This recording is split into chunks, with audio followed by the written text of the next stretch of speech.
Paramihan ng maarestong drug suspect. Yan po ang unang direktiba sa pulisya ng bagong PNP chief na si General Nicolas Torre III sa kampanya kontra droga ng Administrasyong Marcos. Nang matanong sa isyu ng paglabag sa karapatang pantao, ang sagot ni Torre, iba ang kanyang gagawin. Nakatutok si June Veneracion. Sa pagpasa ng liderato mula kay General Romel Francisco Marbil, papunta kay General Nicolas Torre III, nabuo ang bagong kabanata sa kasaysayan ng PNP. Ang pag-upo ni Torre, ang kauna-unahang pagkakataon na isang graduate ng Philippine National Police Academy ang mamumuno sa 231,000 ng mga pulis. Hindi tulad dati na puro mga taga-Philippine Military Academy. Hamon ko sa iyo, panatilihing mong malinis at marangal ang hanay ng ating mga kapulisan. Bilisan ang investigasyon sa mga kaso laban sa mga pulis na lumabag sa batas. Kasama sa mga pangunahing tututukan ni Torre ang kampanya kontra droga. Ang direktiba ni Torre sa mga pulis, paramihan ng maaresto. Kasama sa metrics natin ang number of arrests. Paramihan. Sige. Paramihan. Those are the things that primarily will be the metrics of performance of individual policemen. Yung reward system. Batatandaang nung investigasyon ng House Quad Committee tungkol sa giyera kontra droga ng Administrasyong Duterte.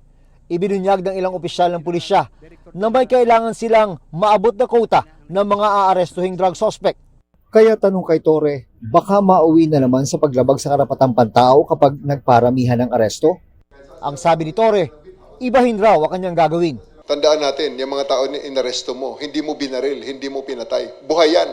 Sabi ni PNP Chief Nicolas Torre III, meron naman mga opisina gaya ng Internal Affairs Service ng PNP na pwedeng lapitan ng mga naaresto kung sa tingin nila ay nalabag ang kanilang mga karapatan.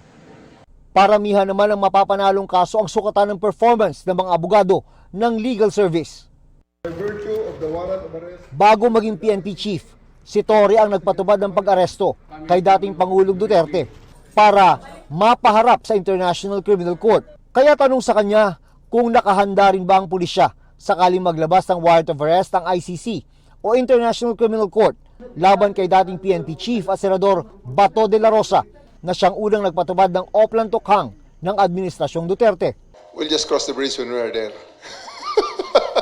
But obviously, we are also making contingencies. Patuloy naman ang pakikipag-coordinate ng PNP sa Interpol bilang isa sa mga paraan para mapabalik sa bansa ang dating Duterte Presidential Spokesperson na si Attorney Harry Roque na nasa Netherlands.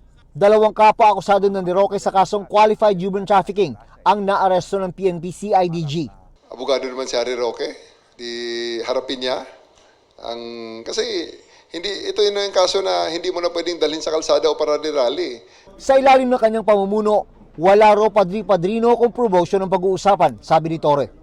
Ang career growth ng pulis ay nakabase sa kanilang performance. Tulad na lamang ng pagsunod sa patakaran ni Torre na 3-minute response time ng mga pulis sa mga pangunahing urban areas sa buong bansa. I would like to tell my people to give your best because kung hindi nyo kayang gawin, may papalit sa inyo na magsusubok din na gawin ang mission. So everybody should be in their toes. Para sa GMA Integrated News, June Veneracion, nakatutok, 24 oras.